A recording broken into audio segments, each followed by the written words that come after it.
Boom, we're on. Good morning, everybody. It's Saturday. It's, I think, the 26th of August. I've been away. And today I'm going to do a reading from a brand new book that I'm going to be starting in a little bit, but I'm going to do chapter 1 for y'all today. And this is going to be a book called What Tomorrow Brings by Jacqueline Druga. Jackie was the first author out there. She's quite prolific. She was the first person to actually give me an audiobook 5 years ago, almost 6 now, 5.5 years ago. It was called Then Came War. That was my first audiobook. And listening back to it, I cringe a bit. Excuse me. But that was my big break, if you will. And here I am, 84 audiobooks later, doing pretty decently for what I do. And I always thank Jackie for opening the door for me. And I'm very faithful to my loyal authors, right holders, and certainly to Jackie. So this is a new one. I haven't done one for her in a while. And like I said, it's called What Tomorrow Brings.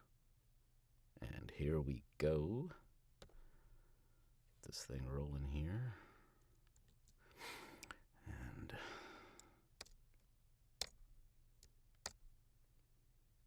Part 1. War. 1. Impact. Brace. The single first command didn't bring chaotic screams to the plane. The loud mumbles of concern came minutes earlier when the pilot announced the red-eye flight was making a forced landing. Brace. He assured the passengers that it would be a rough landing, apologized for the inconvenience, and promised it would be no more than a few bumps and bruises. Head down, stay down. The female flight attendant had enormous command over her voice, not giving in to emotions, not conveying fear or concern, just direction. Grab your ankles, brace, brace. Engines whirred louder as the plane made a quick descent, feeling more so like a rushed landing. There was a sense that everyone was going to be fine. A little rough, but fine. This is the part that makes me nuts. The part that I'm going to have to edit out. Here we go. Grab your ankles. Brace. Brace. Engines whirred louder as the plane made a quick descent, feeling more so like a rushed landing. There was a sense that everything was going to be fine. A little rough, but fine nonetheless. Until the second illumination, and the interior of the plane was as bright as day. The engines just stopped. Silence. Heads down, stay down, brace. A split second of quiet, and then an eruption of screams ensued the moment everyone realized the plane was on a free-fall glide to the ground. Suddenly, the calm flight attendant picked up urgency in her commands, repeated them like a broken record. Head down, stay down, grab your ankles. Kit Rowland wasn't scared. She expected that she would be. All those pre-flight jitters, constant prayers before boarding, the fear of dying in a plane crash. Gone. Instead of crying, screaming, and panicking, Kit felt I didn't like that. This is the fun of recording audiobooks, folks. Instead of crying, screaming, and panicking, Kit felt an abundance of calm. There was no flashing of her life before her eyes.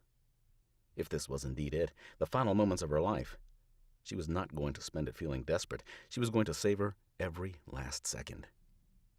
Brace. Brace.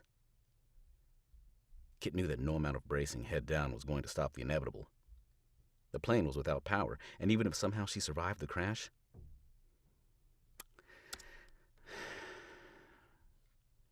recording with folks at home is hard because they do their thing and I try to do mine. Brace. Brace.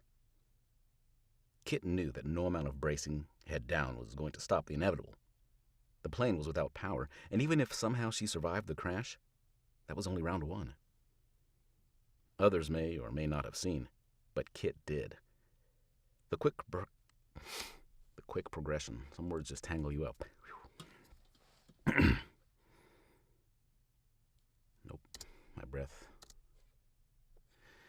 The breaths get in the way. They gotta be just right or they screwed up.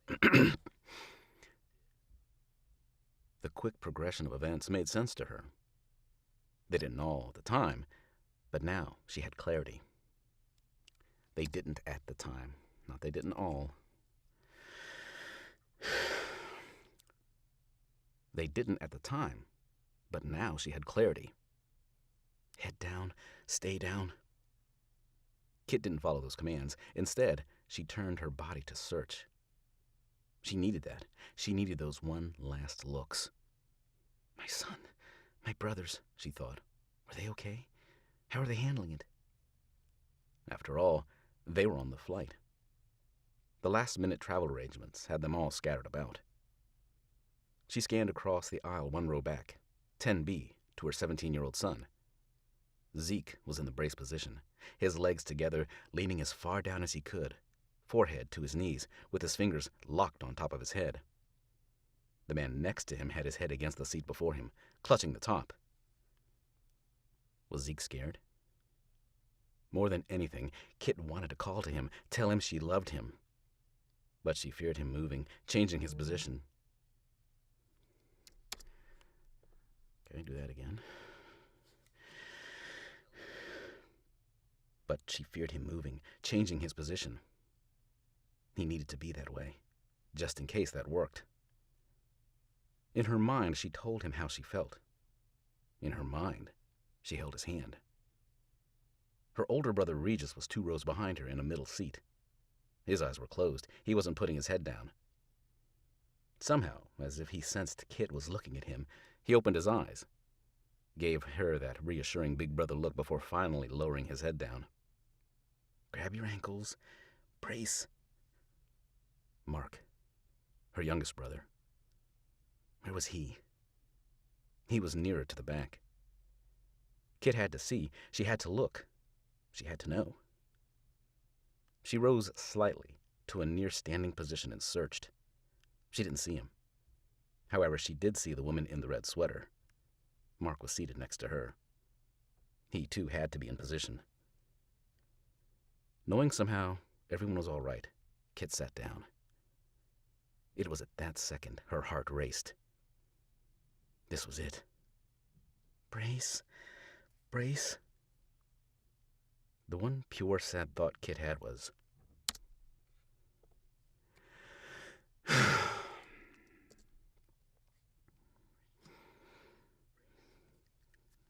the one pure sad thought Kit had was, my poor mother. Her mother was a strong woman. Alone, she raised her kids. Her children were her life, her driving force. How was her mother going to deal with not only the loss of 3 of her 4 children, but her grandson as well? Julie, Kit's oldest daughter, barely over the legal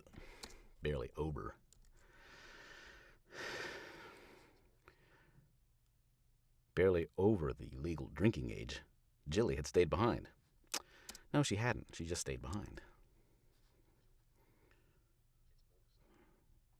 Barely over the legal drinking age, Jilly stayed behind. She had just gotten married and was expecting her first child. At least her mother had Jilly. Kit sat back down, then buckled her belt. She closed her eyes, pressed her head back against the seat, and inhaled, feeling the plane going at a smooth angle downward. Get down! The man yelled. Kit opened her eyes and looked over the empty seat between them to the man next to her. He leaned partially forward and looked at her. Get down! Kit just stared. He extended his arm, cupped the back of her head, and shoved her down and forward. It was abrasive, and her forehead skinned against the plastic of the folded upright tray table. Before she could react, jump back. Impact. The first hit sent a jolt up her backside to her hips. The top of Kit's head hit hard into the seat in front of her, and her own seat slammed down and folded on her back.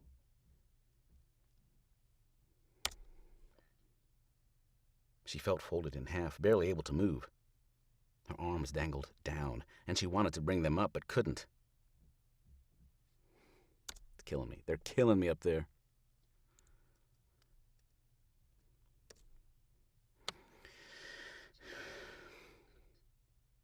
A loud ringing commenced in her ears, and they filled with the pressure of the fast-moving and out-of-control plane, and that sounds so reedy, I hate it.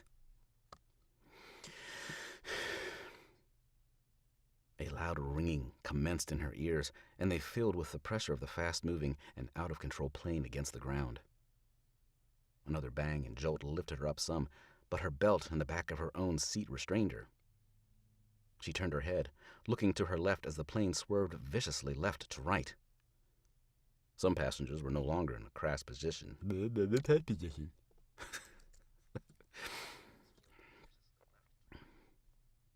Some passengers were no longer in a crash position. That's a hard one. Crash position. Oops. Sometimes my punch and roll punches in the middle of a line. And it did it again. Very maddening. That's maddening.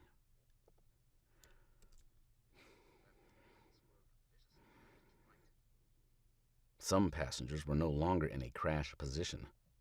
Their bodies bounced out of control with each joggle of the aircraft. Luggage flew about the cabin. A blue laptop case sailed end over end at a high speed, slamming into the man in 9C. Wow. You may have heard that. This is what makes it hard. I'm almost done, but they make it hard sometimes. Hear it?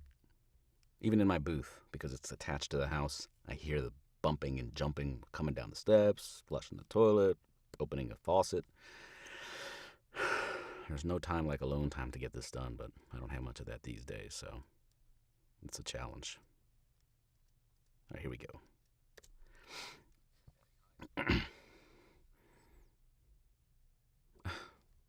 Man, this thing makes me nuts. It's doing it for some reason again, punching in the middle of the line. Blood spattered, and he rolled from his seat into the aisle. Then, as if he were a rubber ball, bounced upward to the ceiling. Debris flew everywhere. Screams lessened and were more sporadic. There were no more jolts.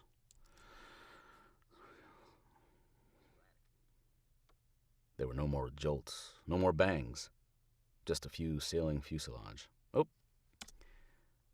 You know what? Let me do that whole line again because I don't like it. Debris flew everywhere. Screams lessened and were more sporadic. There were no more... Good Lord, that's hard.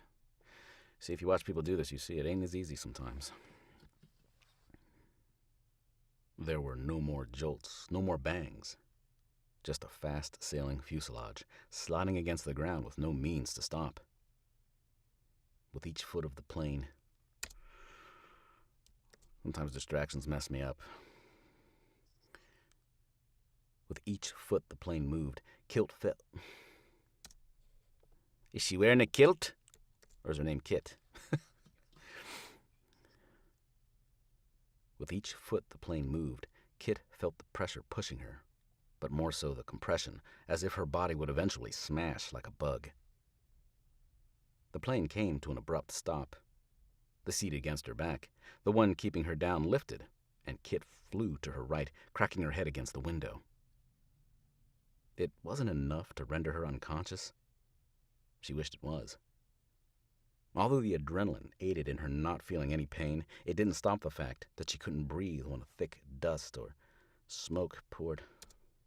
What do you think? Oh, man. Last line.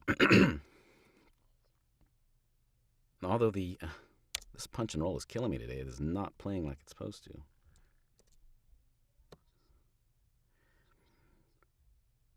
Although the adrenaline aided in her not feeling any pain, it didn't stop the fact that she couldn't breathe when a thick dust or smoke poured into the plane. Kit choked and coughed, and then, for a brief moment, Kit died. That's it. That's the end of chapter 1, a free preview. I wouldn't look for this book until mid-October, but that's something for you to look forward to if you look forward to anything that I do. And I hope that you enjoyed this session of In the Hot Box, but it's getting cooler out by a hair, and that makes it less hot in here. But it's always going to be in the hot box, even when it's in the toasty box. Have a good weekend. Thanks for watching. Check out my books on Audible and Amazon and iTunes. Thanks, folks. Take care.